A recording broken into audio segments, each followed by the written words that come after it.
there's only one thing to do to see that all these feelings of emotions or whatever, they appear,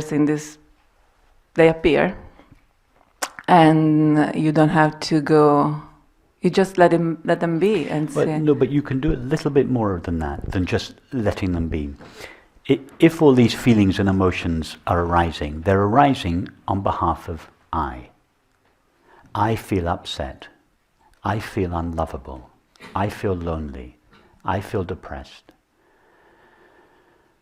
I feel jealous. I feel angry. I feel anxious. I feel hurt. It's always I. If you look at all these feelings, it's always I that feels them. Who is this I? Who is the one that is hurt or upset or lonely or depressed? That was my question. So, in other words, don't just say to yourself, oh, all my upset, my hurt, my anxiety appears in awareness. That's like putting a sticky plaster over it. It's like giving yourself a lollipop to suck on. It'll last for 10 minutes, but it won't relieve you of suffering. So be a little bit more explorative. Yeah, that was my question, okay, actually. So this is the answer. Take that I, be interested not in the depression, in the loneliness, in the despair, in the anxiety.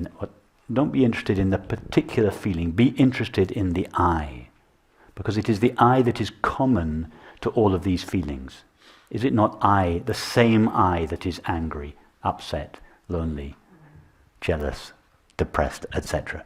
Who is that I? What is this I? You find that because I is the central character in the drama of your feelings. Find the nature of that I. Don't say I doesn't exist. No, you exist. You are, yes? You know the experience, I am. Now, find out its nature. Find out the nature of I. Is this I depressed, angry, lonely, etc.? Find its nature. Explore it. Take the thought I and follow in your experience whatever it is that the word I truly refers to. To begin with, it'll take you inwards into the body. It takes us either inwards into the mind or inwards into the body.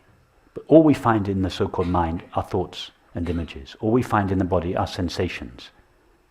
So go further than that, because I am the one that is aware of those. So go further. In other words, we don't really go inwards towards the I. We don't go outwards towards the world. We don't go into the body or the mind. But nevertheless, I is who we are. Go there. Find it. Find its nature. Yes, that's...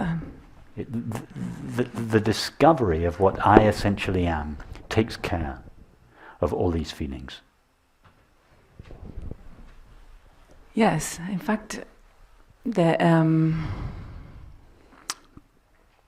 when there is this exploration to find this I, it seems at first no, the body, the images, but then looking deeper, and there isn't nothing. There isn't. I can't find an I.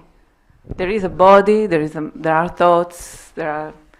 But something separate that is having something else is unfindable. Yes, it's unfindable, and yet it is your experience that I am aware. Yes, when you find a thought, you are aware of that thought. Yes. When you find a sensation, I am aware of this sensation. When you have a feeling, I am aware of this feeling. If you're deeply depressed, I am aware of being deeply depressed. If you're lonely, I am aware of being lonely. So, I am aware is common to all your feelings. Yes? Yes, it's the only thing common so to... be interested in the experience of being aware, because I am aware. I am, that is being, aware, that is aware. These are the two essential qualities of myself. I am aware.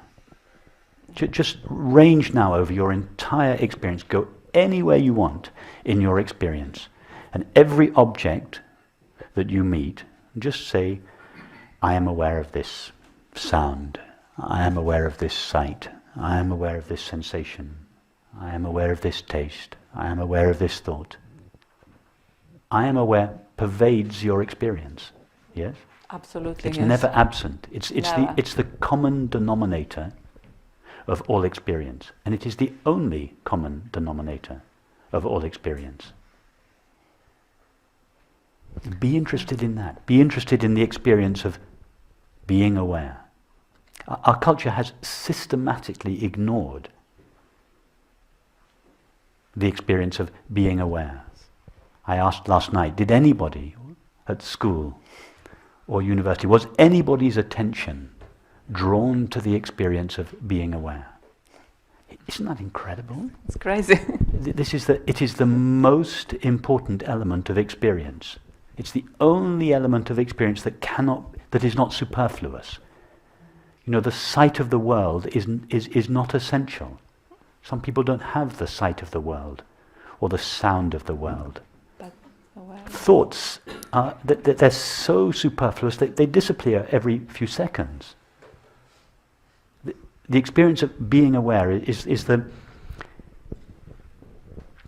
most important, the most primary, the most intimate element of experience, and yet our culture has systematically ignored it. At its peril, of course. Definitely.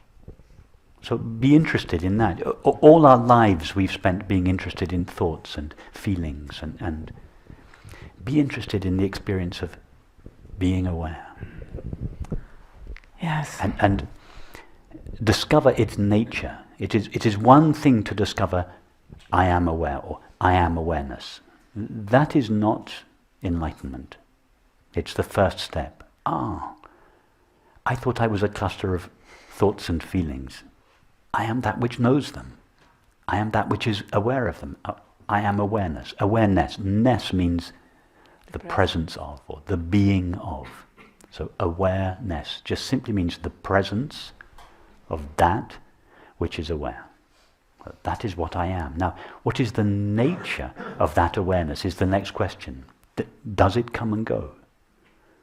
Does it have any limits? Is it temporary? Is it stained by any experience?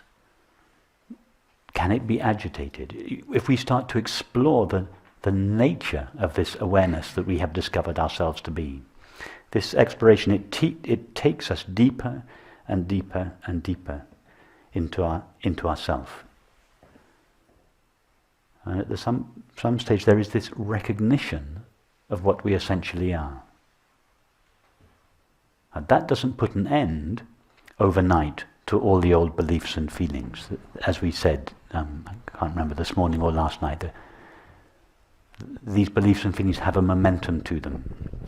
The beliefs are relatively quick to change, but the feelings have a much deeper root, and they're rooted in the body. So long after we have a genuine understanding of our true nature, and most of our beliefs have been cleared up, the feeling of being a temporary finite self still remains, and that's why as the week goes on we'll pay more and more attention to the feeling of separation in the body, because it is the deeper root of the separate self. So be interested in the experience of being aware. What is its nature? Where did it come from? Did it come from somewhere? Did it start? Does anything change it or modify it? It's quite mind-blowing. This recognition that what I essentially am, which is the experience of the non-objective experience of being aware, is never stained by experience, is never harmed or hurt or agitated. It doesn't begin. It wasn't born. It doesn't end. It's not going to die. And it's not an extraordinary experience that is reserved for 1 in a million enlightened sages. Everybody has the experience, I am aware. Yeah, if we were to go out onto the streets now and ask anybody, are you aware? They would, as long as they understood the question, they would pause and they go, yes, I'm aware. That comes from an experience Yes. of being aware. But what is it that has the experience of being aware? Just itself. Itself. It's not known by another kind of awareness. No. It is self-knowing, self-luminous. It knows itself by itself. There is no distance between itself and itself. That is why when all 7 billion of us are asked the question, am I aware? Pause. Yes. Where do we have to go to get that yes? We don't have to go anywhere. We just go to where we are. We go to what we are, which is right there. It's so obvious. Yes, I am aware. How do I know that I am aware? Because I, the I that is aware, knows that it is aware. I am that I am.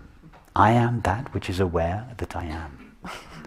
It's available to everyone. If animals could talk, and we asked animals, they would say the same thing. Yes. If your dog or your cat or your chicken or your fish could speak, and we asked them, are you aware? It would pause.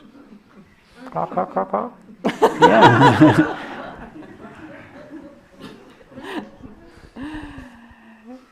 It's the most fairest thing in the world. It's the absolutely. It's the most fairest thing in the world. It is the and there's so much significance to what you've just said. It is the place, it is the fact where true equality, where true fairness resides. And if we ever want justice in the world, we have to start with that which is truly shared amongst people. The fact of experience that doesn't depend on whether we believe in Moses or Jesus or Muhammad or nobody at all. Or if we want true justice and peace in the world, we have to go back and back and back till we find what is it that we all have in common that is indisputable, that has nothing to do with our race, our gender, our beliefs, our location, or our level of intelligence, our level of health, our level of wealth. What is it that is truly shared? That is the place from which true justice, true peace begins. Thank you.